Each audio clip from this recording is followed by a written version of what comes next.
Poverty can strike anyone at any time. No matter who you are or what you have going for you, at some point in your life you may need help. And there are a lot of folks who come through who just tell us things that make you want to cry. You know, and someone looks at you and says, like, thank you so much for doing this. You've really helped to keep me alive. You know, you think about the US as a country with no poverty, but if you go to these kind of places, you see the real United States. If you ever drive past at pretty much any time between 3:50 and 5 o'clock, we have a huge line.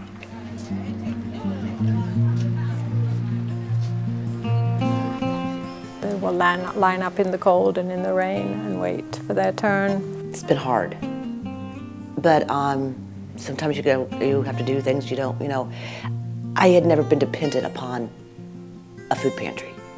We do have some patrons who are homeless or who are in temporary housing, but we also have families that are coming in where the adults in the family may be employed but just don't have enough to make ends meet. There are so many people who are falling through the cracks who aren't eligible for certain kinds of assistance from the government or from other sources, but who are still having trouble putting food on the table for their families.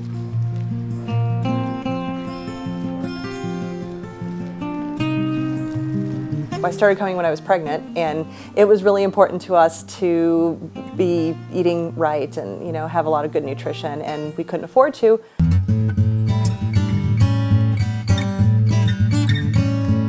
If it wasn't for Mother Hubbard's cupboard, Peg's cupboards would be totally bare.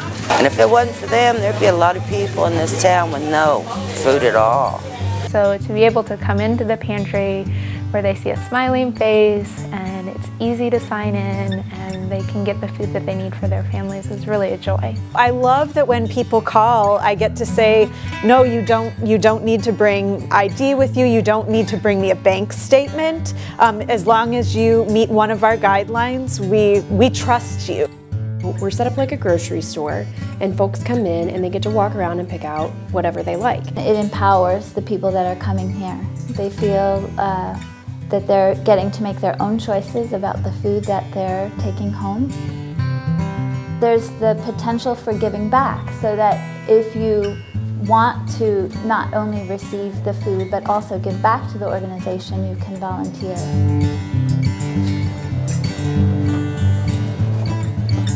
I try to get here every week. I like the camaraderie of everybody helping to get everything ready. It's not a well-oiled machine, but it is. It's just like this little miracle that happens every day between 3 and 4. All this food is ready. We're not just an emergency food service. That is absolutely needed, and it's a huge part of what we do. But we are more of the teach a person to fish mentality. And so we have nutrition education, and we have classes that folks can go to. Real basic how to make bread, soup making, cooking at home from scratch with whole food, inexpensive, but nutrient-rich ingredients. My goal in the nutrition education is to help people who may not have that as part of their routine, who may not feel confident in their cooking, to just realize that it doesn't have to be gourmet, it can be really simple, and it can be really delicious. And I love that the women that founded this organization wanted to create a service that also had opportunities for education. Gardening is kind of the ideal, classroom for learning about where our food comes from and how exciting healthy foods can be. I mean, kids who would never eat a carrot from the grocery store pull one from the ground, and they are, pulling on the carrot trying to get a bite of that. I really feel like there's nothing more empowering than working with a group of people to grow food on a beautiful day. And so anything we pick, I see it then here, and I get to organize it, make it look nice, and see people happy to take home fresh, crisp things. Our ideal is to have folks come in when they need the services, but to not be dependent upon us. And I have seen some families who come in every week. For them, I think it is a service that they depend on. Now, for their children, we have the possibility of doing something different. That children are coming and shopping with their parents. As the parents are learning and empowering themselves to cook good food, whole food, organic food, the children are seeing it too. Low-income families have a really hard time affording healthy food, and it's especially important for kids. There's so much development going on. To be able to teach children now is really going to benefit them in the long term as we live in a world that is more and more unstable in regards to how we're getting our food and where we're getting our food from.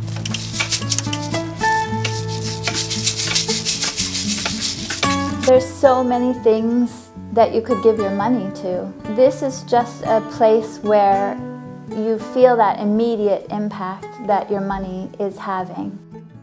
It's going straight to the people. It's going straight to the people who need help. When you support Mother Hubbard's Cupboard financially, you are providing so much food for your dollar. And if you're eating well, you're going to feel better about yourself. And if you're learning how to cook food, and even maybe how to grow food, that's going to give you a sense of accomplishment and raise up your self-esteem, which is going to spill over into other areas of your life. Just an opportunity to raise yourself and raise your family and be more sustainable and rely on yourself more for the things that you need. And to teach people how to take care of their families and to make healthy choices. You're improving the lives of the entire Bloomington community for now and for generations to come.